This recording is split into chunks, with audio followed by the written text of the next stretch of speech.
This is CBC Nova Scotia News. Tonight, sailor death. The Navy gives details of a fatal accident on Halifax Harbour. Outrage. Glace Bay residents vent their frustration at Nova Scotia Power after losing electricity for hours over the weekend. And from TikTok to the slopes, this Halifax woman is promoting accessibility through mono-skiing. An active week shaping up, and it kicks off on Tuesday with snow mixed with some showers along the Atlantic coastline. Your full forecast is coming up.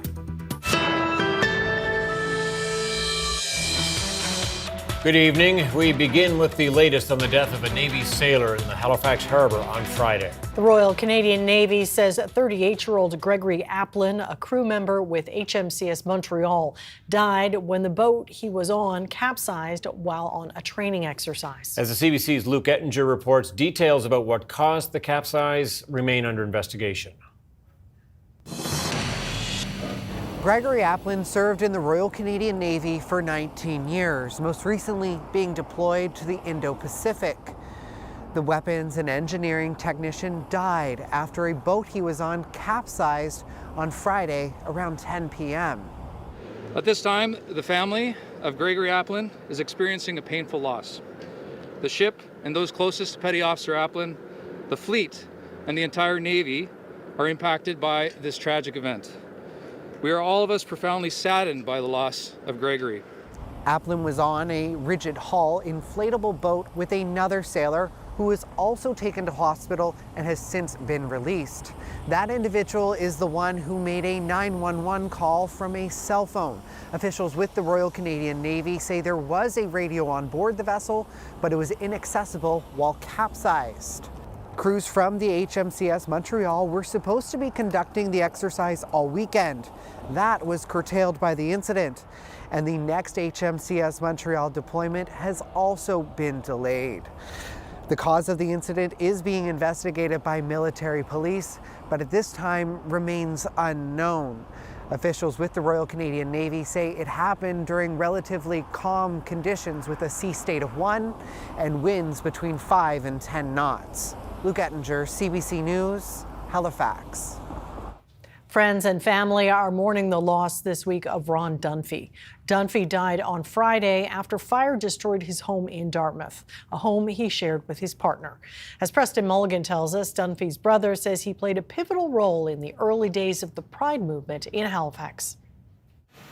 The fire started at Ron Dunphy's home in Dartmouth over the noon hour on Friday. He lived here for 50 years. A retired social worker in the former Dartmouth School Board, he was 83 years old and an organizer of those first Pride parades in Halifax in the late 80s. His brother Reg says he was a man who refused to hide who he was.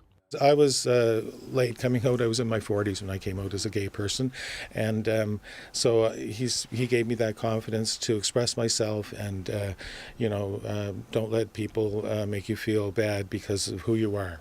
Reg says his brother's wooden A-frame home on Thompson Street was a hub in the community. Ron Dunphy loved to host parties there. He was well known and generous. One of his friends, who was in the process of dying from AIDS, was abandoned by his family and had nowhere to go. So Ronnie invited him into his home, and he actually died, succumbed to the effects of AIDS in my brother's home. When firefighters arrived at Dunphy's home on Friday afternoon, there was no saving it. Ron's partner, Francis Anapuechi, heroically dragged him out of the house, and in doing so, suffered severe burns to his arms. Anapuechi is recovering today in intensive care. Ron survived long enough to see his brother, 14 years his junior, one last time. But I was fortunate to be able to be there at his side when he actually passed, and I was able to tell him that I loved him and that he had lived a wonderful life and had helped so many people. Preston Mulligan, CBC News, Halifax. Truro police have charged a 26-year-old woman with attempted murder after a man was stabbed in what they say was a case of intimate partner violence. The stabbing happened at a home on Ford Street Friday evening. Officers found a 33-year-old man with serious injuries when they arrived. He was taken to hospital. The The 26-year-old woman was arrested at the scene. She was also charged for violation of a court order prohibiting her to have contact with the victim. Some residents in Glace Bay say they're fed up with frequent power outages in the area. More than 10,000 Nova Scotia Power customers were in the dark at times over the weekend. As the CBC's Kyle Moore reports, a meeting was held today and NSP says changes are coming. The power is back on in Glace Bay, but at times from Friday through Saturday, thousands in the area were left in the dark. The outages caused cancellations and worry for some, with temperatures dipping well below the freezing mark. I was really disappointed, and there's a lot of people, my sister included, lots of people lost their power over the weekend for quite a long time this time. If you're in a house and you can't afford, if you don't have a generator, it's cold out. This substation in Glace Bay was a beehive of activity. It's where a transformer failed, causing the disruption. A mobile transformer is currently being used to power the community while repairs are made. Lisa McNeil Campbell has created an online petition calling for upgrades to Nova Scotia Power infrastructure. At the end of the day, what's most important is that we need new infrastructure, and it needs to be upgraded to make sure that we're not losing the power for no reason all the time. People are just fed up, and we can't get a service that's dependable. CBRM councillor David McKeegan says the recent outages are unacceptable. And when they have to send it a flatbed with transformers on it to power Glace Bay, to bypass our transformers we have here, there's an issue. Everything needs to be replaced, and it's time for Nova Scotia Power to step up and fix it and give the people of Glace Bay the power and the services they deserve. There are 7 feeders out of the Glace Bay substation. We'll be working on every one of them. We'll be changing poles, we'll be replacing insulators, we'll be making the system more resilient than what it is today. A meeting was held here in town today with officials from the provincial and municipal governments, along with Nova Scotia Power. There is a plan for a town hall meeting for residents to have their say in the coming weeks. We're very committed to reducing the outages in this area. We know customers have experienced too many outages lately, and we sincerely apologize for that. Matt Drover says crews will be working every day to improve reliability to the area. Kyle Moore, CBC News, Glace Bay. The Nova Scotia government says 6 new wind farms will add more than 600 megawatts of renewable energy to the grid by 2028. None of the projects are under construction yet, but 2 have gone through environmental assessment and got the green light. The energy is supposed to fulfill the energy needs of some of Nova Scotia's biggest energy consumers, including the provincial government, the Halifax Airport, and Michelin. Energy Minister Trevor Boudreau says the projects are key to reaching the province's goal of hitting 80% renewable energy by 2030. We are on track and full steam ahead to green the grid. And that means we are getting more green jobs in Nova Scotia. We're reaping all kinds of economic rewards. We're making our province more sustainable and independent. And we're well on our way to a prosperous future for all Nova Scotians. The 3 companies developing the 6 wind farms say the completion of the projects by 2028 is achievable.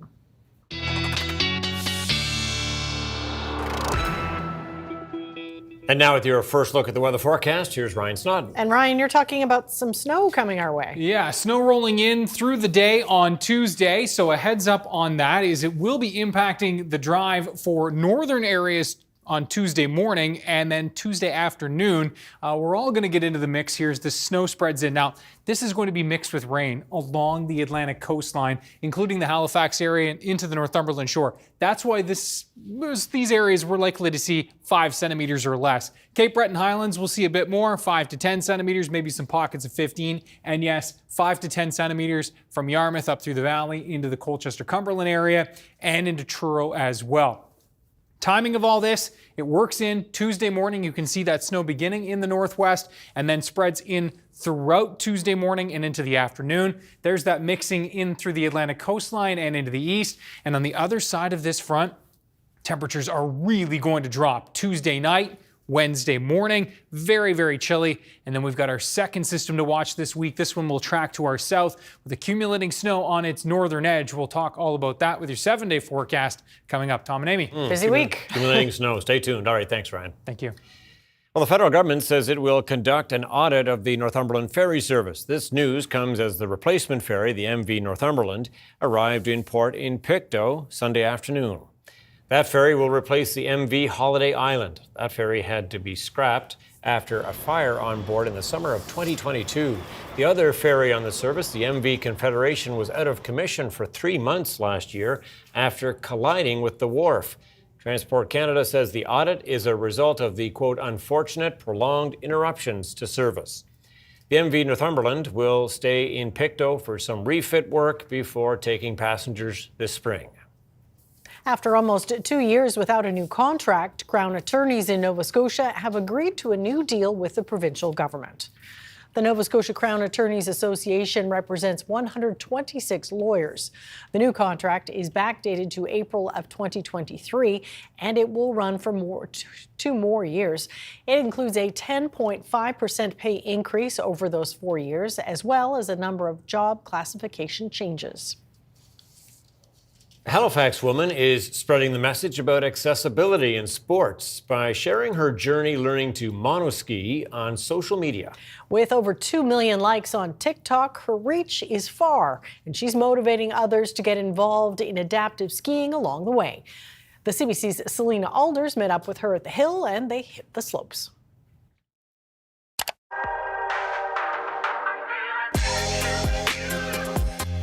One year ago, 19-year-old Annika Siegel took her first ever mono-skiing lesson. She's been using social media to share her journey and educate people on adaptive sports ever since.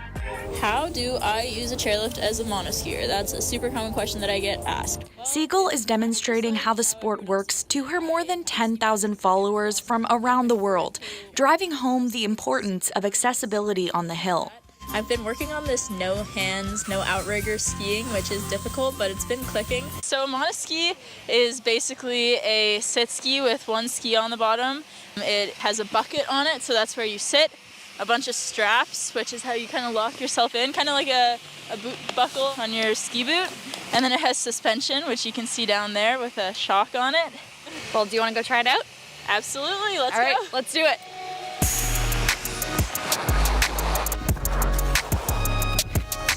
After being told she would never ski again, Siegel was determined to get back out there. Although there's been a learning curve, she's motivating others along the way. I've definitely gotten a few messages from people saying that maybe they had an injury or disability and they're no longer able to ski standing up, and that they saw my videos and realized that now they'd be able to just sitting down, and that was a pretty cool feeling. The best part of it all? Getting to relearn her favorite sport. I got that comment on one of my videos, imagine how cool it would be to learn your favorite thing a second time, and that was such a cool comment. That kind of changed the way that I thought about learning how to monoski, because really it's true. I was so young when I learned how to ski that I don't remember it at all, so being able to have that experience of learning for a second time has been the coolest experience of my life. Siegel started skiing at just 3 years old and grew up as a competitive racer. She may get back into racing one day, but for now, she's prioritizing getting her degree in therapeutic recreation. It's made a massive impact on my life, so I hope to kind of make that on other people's. Zach Dixon has also had an impact on Siegel's life. He was the one to introduce her to monoskiing. She was independent probably within the first 20 minutes and was skiing from top of the hill within the first 2 hours probably. So the fastest person catch on we've ever seen. Dixon is a volunteer with CADS, or Canadian Adaptive Snow Sports. He encourages anyone interested in trying it out to get in touch with the organization. Make sure anybody regardless of their ability has the opportunity to get on snow and experience the joy of sliding here in Nova Scotia. As for Siegel, she wants to continue advocating for parasports, continue learning new tricks, and of course, continue to go fast. There's no missing pieces in my life right now. Everything is kind of, I'm doing it all again, and just in a different way, and everything's good. Selena Alders, CBC News, Wentworth.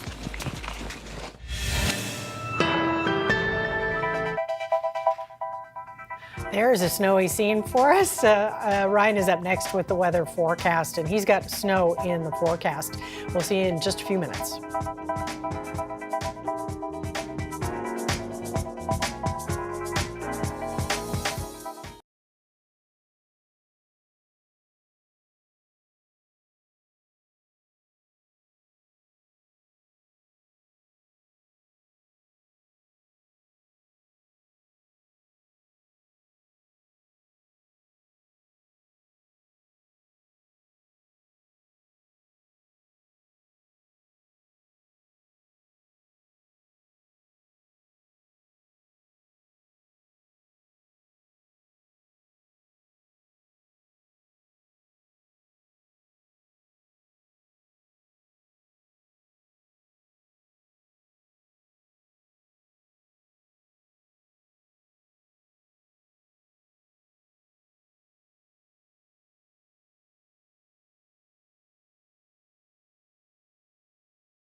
Well, as Ryan said there, it's systems coming, going. It's going to be a spinning your head kind of week weather-wise. I know, snow and rain. Yeah, it's been quiet over the last couple of weeks. This week will not be like the last couple of weeks. It will be more active, and there's going to be a lot of temperature swings. Up and down will go. And yes, up will go for tomorrow with a chance for some showers to mix in, a good chance for the Atlantic coastline and eastern mainland and Cape Breton. Let's have a look at our current temperatures. You can see we're right around the freezing mark right now, and it has, again, been kind of mild here over the last 24 hours, which has been great. And as we look at the winds in from the southwest, sustained in the 20, 30, 40 range in through Yarmouth, 48 in fact at Beaver Island as well, gusting to 61 in Yarmouth.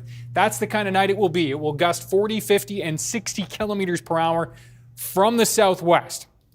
That will keep our temperatures mild. So wind chills not really a factor for most right now, but feeling minus double digits for Cape Breton before we do warm up as this warm front continues to move through. A couple of flurries with this, and then, yeah, the cold front is going to be working its way through tomorrow, bringing us the snow and then the much cooler air on the other side of the system, which is really dropping into the Great Lakes right now. Minus 25 in Churchill, minus 6 Thunder Bay to Winnipeg, but much colder air to come here, as we will see here in the next couple of days. Note that mild 7 and 9 degrees in through the province of Alberta right now, Edmonton and Calgary.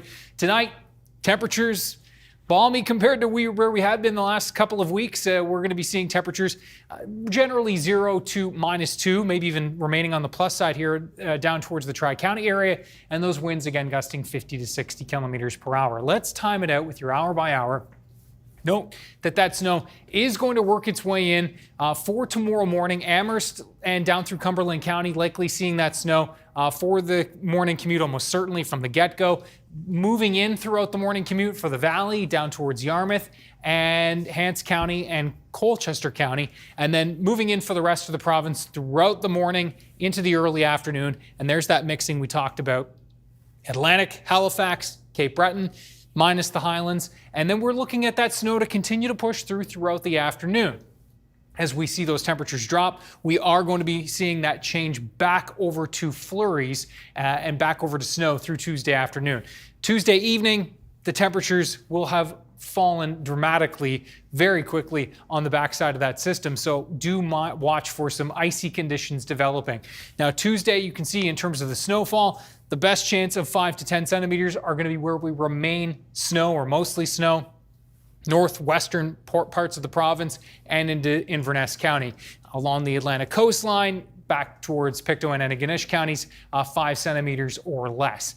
So 3-4 degrees, this is why we'll see that mixing, those southwest winds, and then the northwest winds will shift in, gusting 50 kilometers per hour into the afternoon. Similar story for the eastern parts of the mainland, and then back towards Colchester, Cumberland, Cobequid Bay, back into the valley, we will be remaining snow or mostly snow here with temperatures right around 1 to 2 degrees. Those winds will shift to westerly here into the afternoon, gusting 50 to 60 kilometers per hour. So that's system number 1, and it will continue to bring some onshore flurries into Wednesday morning for Inverness.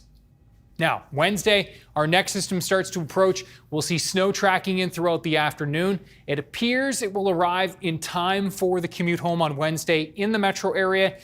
Light snow looking likely to begin with the steadier snow pushing down towards the south and west. And then this will start to continue to track in through Wednesday evening.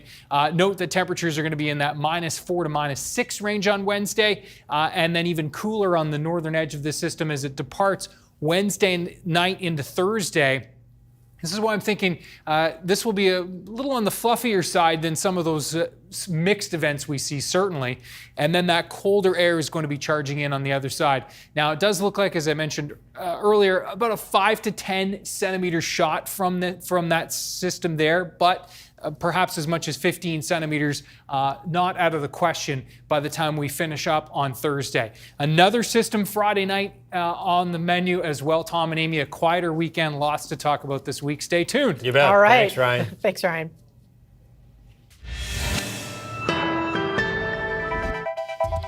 Coming up, the Nova Scotia Seafood Alliance weighs in on the Premier's comments about the Georges Bank moratorium.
Premier Tim Houston now says his government will respect the oil and gas development moratorium for Georges Bank. In a letter to the fishing industry, Houston wrote, "Georges Bank best serves our fisheries sector. I have no interest in changing that." Chris Vescato is the Executive Director of the Nova Scotia Seafood Alliance. Sir, as an industry representative, I'm just wondering what was going through your mind when the Premier mused last week about revisiting petroleum development for Georges Bank. Obviously, an announcement like that creates a lot of uncertainty.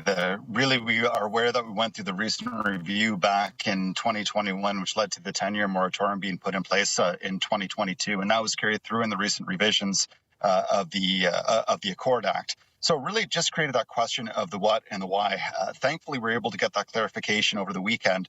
That really puts a finer point that there is no intent to revisit that moratorium at the current juncture. We're still going to be maintaining that moratorium until that 2032 review actually takes place. So really, it provides a sense of security knowing where we are going forward, at least until 2032. So are you confident that this matter has been put to bed, that it's a done deal? I'll be honest, in the short term, we have the confidence that this is going to remain in place, but there is always the risks of successive governments coming in, and they could also consider revisiting this moratorium. But for the time being, as we look forward at the other challenges we have in place, whether it be market access south of the border, whether it be environmental change, we really do have the confidence that we can focus on those in the near term. What does all of this say about the fishing sector in the eyes of the provincial government, do you think? To be frank, this demonstrates that the fishing sector is an important component of the industry of Nova Scotia. We are a valuable economic contributor, and it recognizes that economic contribution as well as the need for it to be sustained into the future and not replaced by some other new industry on the landscape. We're a multi-billion-dollar industry, and because of that, we're helping to keep this province afloat. So we represent some of that natural resource access that they're looking to propel in other sectors. So to be honest, it really was a nice pat on the back for the fish and seafood sector. Yeah, and the Premier seems bullish on that other resource development for sure, given his comments last week. I'm just curious what parallels or lessons that you think there might be drawn when it comes to other forms of offshore energy as the government looks to pursue that more of that natural resource development. Well, I mean, one of the immediate ones we have on the landscape beyond just oil and gas development relates just to offshore wind. And once again, we have a government that appears to be willing to listen to the wild fish and seafood sector to make sure that their operations are actually preserved going into the future. And with those operations being preserved going into the future, it says it's going to be kept in mind during those considerations. And for us, that's a very, very positive thing. Those conversations will be open. The consultation will be undertaken. Overall, it's a positive situation for us. Well, what about that? Because the Premier did talk about getting things approved more quickly, a sense of speeding up the process, if you like. When you hear that, what are your thoughts about that kind of an approach? Well, to be honest, as long as there is some sort of robust review process that considers what the industry is doing, that considers the landscape of the fisheries, that considers the immediate and long-term risks and impacts, really, that's part of a fulsome and rigorous assessment process. So as long as we remain reliant on those assessment processes, obviously we can shorten some of them up a little bit just by taking a little bit of a different approach to it. That being said, I would say we'll wait to see where it goes. We'll have to leave it there. Mr. Vescato, thank you very much for your time today. Thank you, Tom. I appreciate it.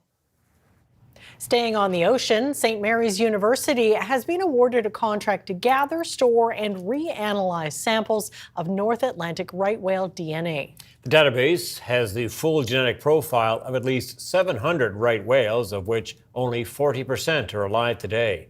Juliana Grillo reports.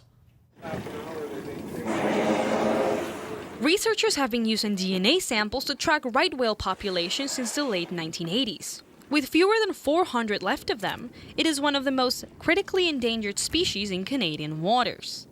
But a Halifax researcher says the DNA database is due for an upgrade. When many of the samples were first collected, scientists analyzed 36 regions along the DNA strand. Now, they'll be analyzing 300. The technology is going to make that much more efficient and less error prone. It should be just a more robust database overall. A contract for the work was awarded by the Department of Fisheries and Oceans. $135,000 over the next 3 years. As well as reanalyzing the samples, researchers will also be adding new DNA samples to the database. Another right whale researcher sees the potential benefits of remodernizing it. He says having a clearer view of the genome, the full set of genetic material in an organism, will help them better understand familial ties and inbreeding within the species. When we see a calf, who the mother and father are is very helpful in understanding what the intervals are for the animals giving birth. And it's definitely one of the things that's important for us to understand, because delays or increases in that interval are indications that the population is under stress and not recovering quickly. Fraser says he's glad to see the DFO recognizing the importance of maintaining the database. He says while it's not the be-all end-all to save the species, it is one tool to know more about them. With big data sets where it's kind of sexier to use that data set to answer a question, but that's ignoring the fact that it actually takes a lot of effort and resources to maintain what you have. Biologists say the North Atlantic right whale population is starting to rebound after hitting an all-time low in 2020. Juliana Grillo, CBC News, Halifax.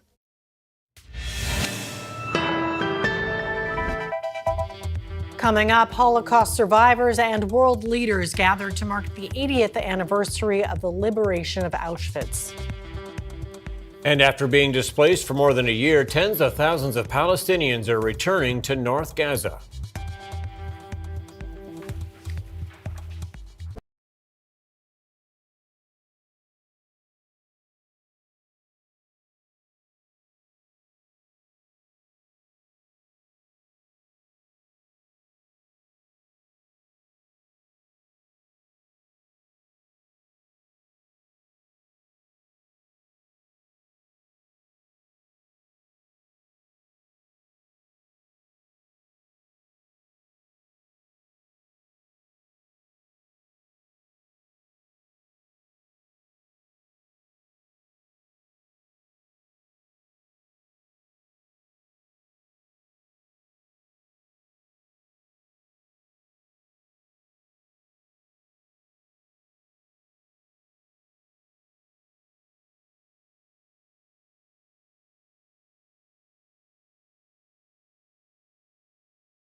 Welcome back. Holocaust survivors and world leaders have gathered in Poland to mark the 80th anniversary of the liberation of Auschwitz.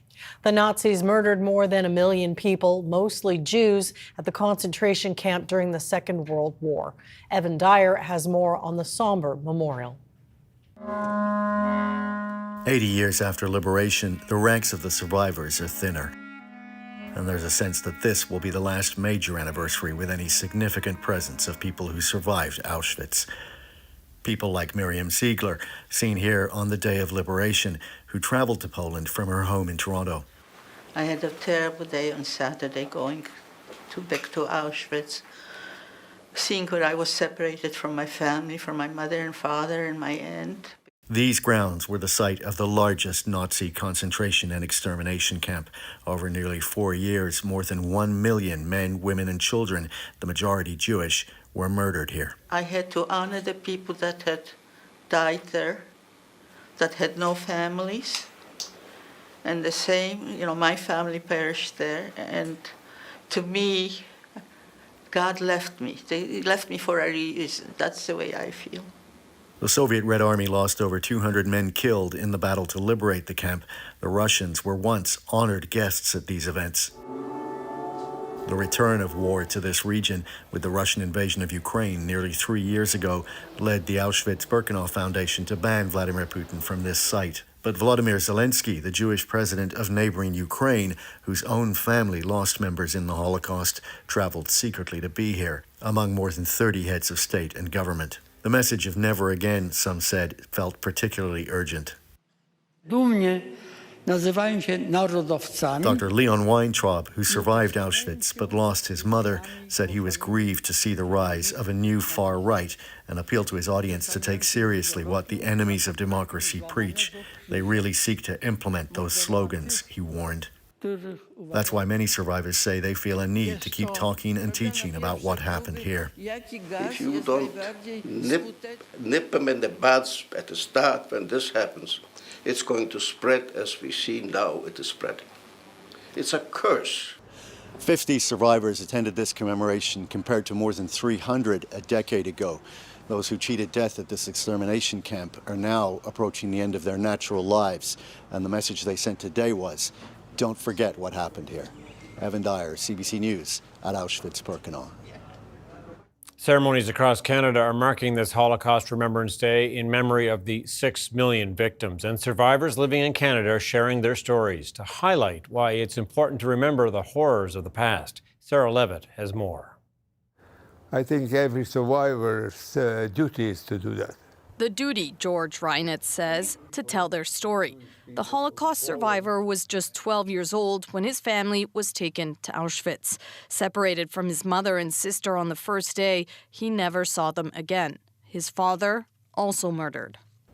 I'm alone, I'm still 12 years old. Now 93, the Montrealer has spent much of his life sharing accounts of his ordeal in the concentration camp and of all he lost. And I think it's more important today than ever, because there's still a hate and racism, and I never thought it's going to come back. It's the 80th anniversary of liberation. Across Canada, efforts are ongoing to ensure the Holocaust is not forgotten. A group of grade 6 students take in testimony from the daughter of a Holocaust survivor. My dad was number 71572, my grandfather number 71595, and from that point forward they were no longer a human being with an individual name and identity, they were simply a number in the Nazi regime. Words that stick for some. People in the world, even though you didn't do anything to hurt anybody else, some people are just so ruthless that they don't care. It's important to learn so we can learn from our mistakes. There has been a lot of hate in the world recently, which is not good. So we have to learn more to love each other. Something on display by those who braved the cold at the National Holocaust Monument in Ottawa. Together, let us build the world where Auschwitz remains only a historical symbol and not a returning reality. A prayer for peace, as important now as it was 80 years ago. Sarah Levitt, CBC News, Montreal. Tens of thousands of Palestinians are making their way home to northern Gaza, back to what's left of their communities after 15 months of war.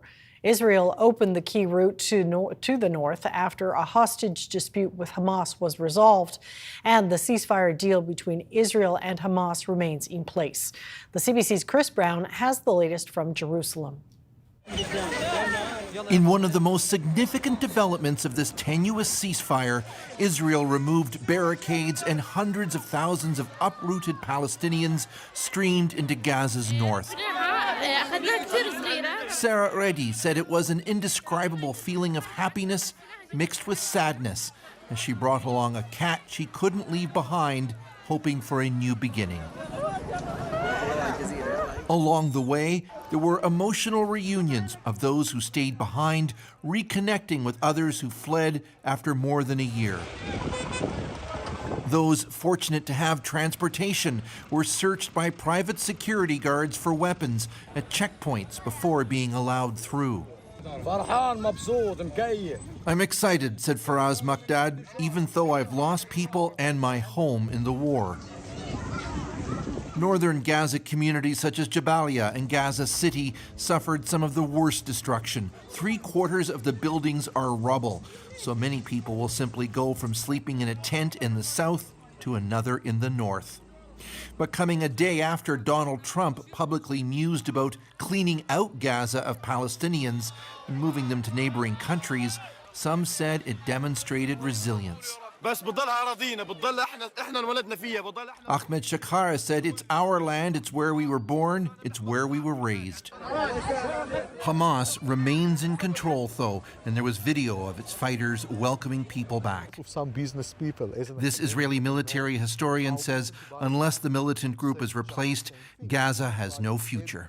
I don't see anybody investing in reconstruction now as long as Hamas will be in power. Israel has to take care to keep that it will actually be the case. The path north was unblocked after a deal was struck with Hamas over hostage Arbel Yahoud, whose captors released a proof-of-life video. She will now be freed Thursday along with 2 others and 3 more hostages Saturday.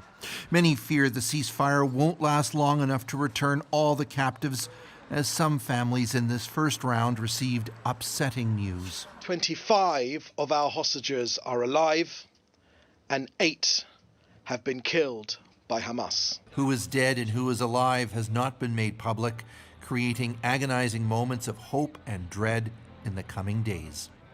Chris Brown, CBC News, Jerusalem. A city in the Democratic Republic of Congo is the scene of intense fighting between government troops and rebels. The rebels made rapid advances against the army on Sunday and are now reportedly patrolling the main streets of Goma in the eastern part of the country.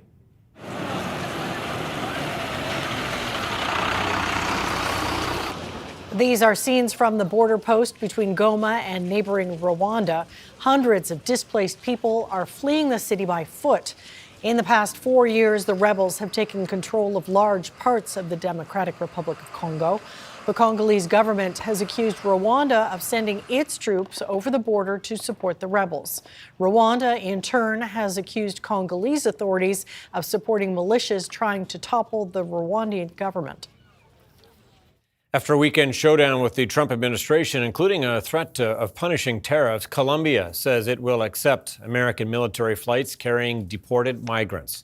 As Kate Fisher reports, the White House is signaling it as the new U.S. president's hardline approach to immigration. When Colombia refused to let US military planes carrying its deported citizens land, with President Gustavo Petro objecting to the use of shackles and handcuffs on detainees, US President Donald Trump threatened to put a 25% tariff on all Colombian imports into the US. Now, America is Colombia's biggest trading partner, and a social media spat erupted between the two countries' leaders. President Trump said that tariffs will be raised to 50% in a week, as well as threatening travel curbs and other unspecified sanctions.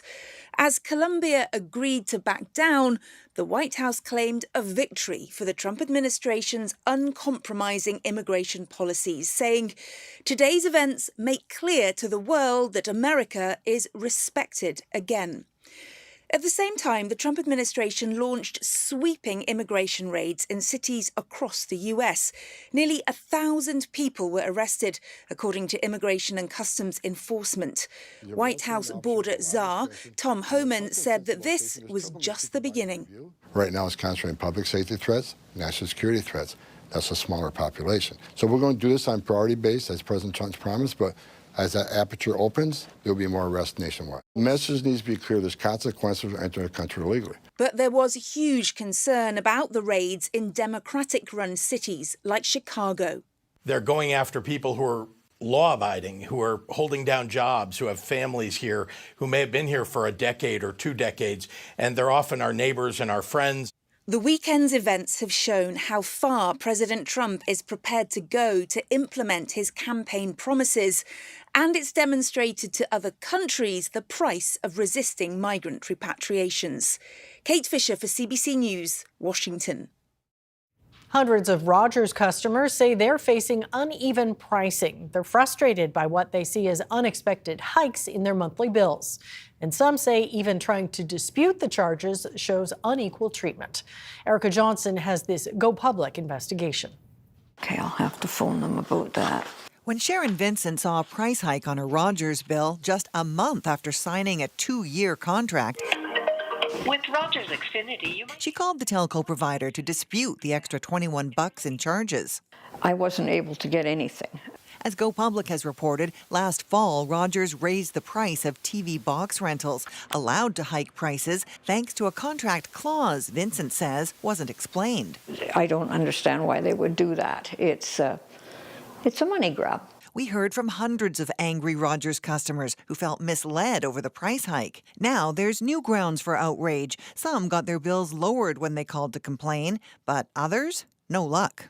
I just think it's disgusting. You treat all your customers the same way if you want a good, successful business without a lot of complaints.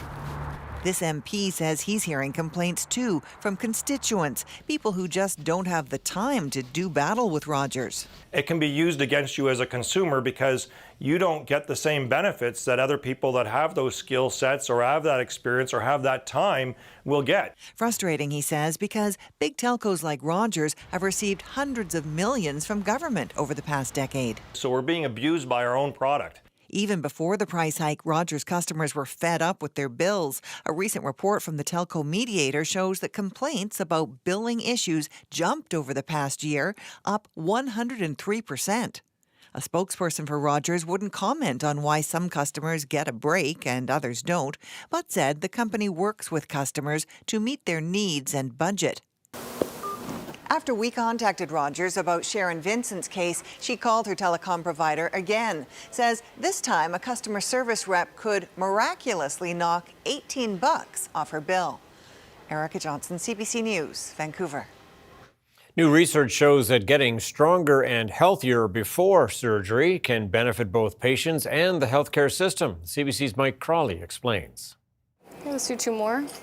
It might look like the kind of physical rehab that's done after surgery. Squeeze the shoulder blades back here. But this is actually prehab, happening before Paul Kennedy's open heart surgery next month. Walking was the first thing. Then there were stretching exercises for upper body. Feel the muscles in the hips. The former CBC radio host has been doing prehab exercises for several months. My endurance is infinitely better than it was. Everything's better. I'm in better shape for the operation. And we're going to push forward. Perfect. We'll do that 5 times as well. The idea is patients need to get physically prepared for surgery like it's a long-distance run.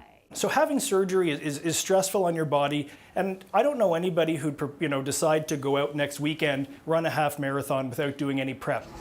Dr. Dan McIsaac's research reveals some fresh data of how prehab regimes benefit surgical patients. If they exercise more before surgery, they can have a massive reduction in the likelihood they're going to have a complication like a heart attack or pneumonia after surgery. The study of more than 15,000 Canadians finds a 40 to 50% reduction in surgical complications and, on average, 1 fewer day spent recovering in hospital.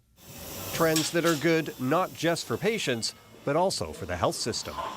$1 in the investment in the prehab might actually end up with a greater amount of saving at the end. The number of Canadian hospitals making prehab available to surgical patients is growing.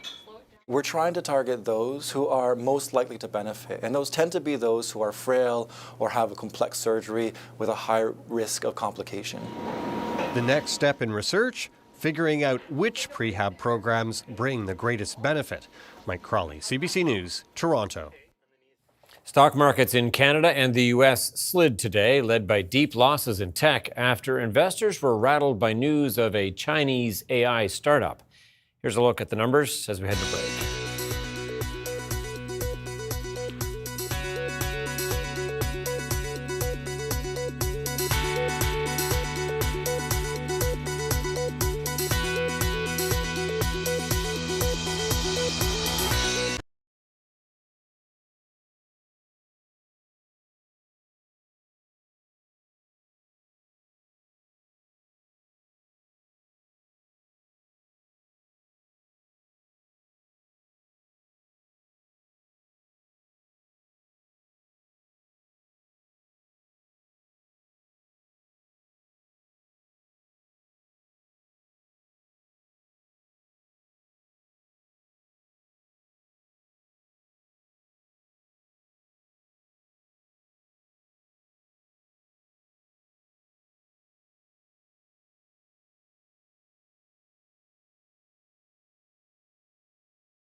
All right, if nothing else, looks like we're going to be hitting a bit of a rhythm this week, weather-wise in Nova Scotia. Quiet, huh?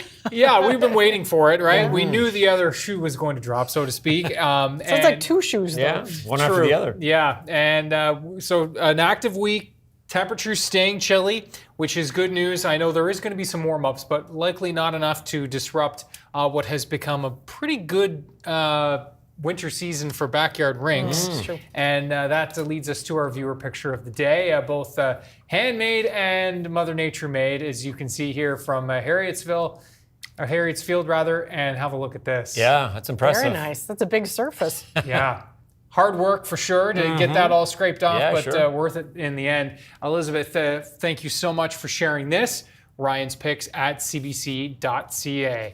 All right, so as we look at the forecast, as we look ahead to Tuesday, we are looking at that light snow pushing in from northwest to southeast. It'll be mixed with rain along the Atlantic coastline. That's why amounts will be a little bit lower. But those areas in white are most likely to see 5 to 10 centimeters, and that would be Yarmouth-Digby, the Valley, in through Hants County, Colchester, Cumberland, and Inverness County. Now, as we look at the temperatures on Tuesday, you can see it will be mild, so it will be a bit of a wet snow. The Atlantic coastline, that's where we'll see temperatures as mild as 3 and 4 degrees, and as well as Cape Breton, so that mixing there with some rain. Now, that front will then bring us a big reality check that it is still very much January as an Arctic air moves in, and that'll set the stage for Wednesday's system. This will track in from west to east throughout the day on Wednesday, or at least throughout Wednesday afternoon. But it does look like it'll arrive in time to bring some snow for the Wednesday afternoon drive home and Wednesday evening, so a heads up on that. And then it will start to move out, some lingering flurries into Thursday morning. Right now, this looks like another 5 to 10 centimeter shot, but 15 centimeters certainly not out of the question in a few spots. And then as we look ahead into Thursday, note those temperatures bottoming out again. Sure do. Okay. Don't know if you folks are ready for this or not, but the pineapple on pizza debate is heating up again. Oh, boy. Thanks to a UK pizzeria with very strong feelings on the matter. Okay, get this. They're charging the equivalent of $180 for a Hawaiian pizza in a bid to dissuade customers from ordering the contentious topping. Yes, the pizzeria added the pricey pie to their delivery app with a dash of snark, writing in the description, yeah, for £100 you can have it. Order the champagne too. Go on, you monster. The ham and pineapple pizza has long been the source of fierce online debates, with pizza pundits and pineapple lovers clashing over the legitimacy of the tropical fruit as a topping. I love it. My oldest loves it too. All right, that's it for us tonight. Thanks so much for watching. We'll see you next time. Good night. Good night.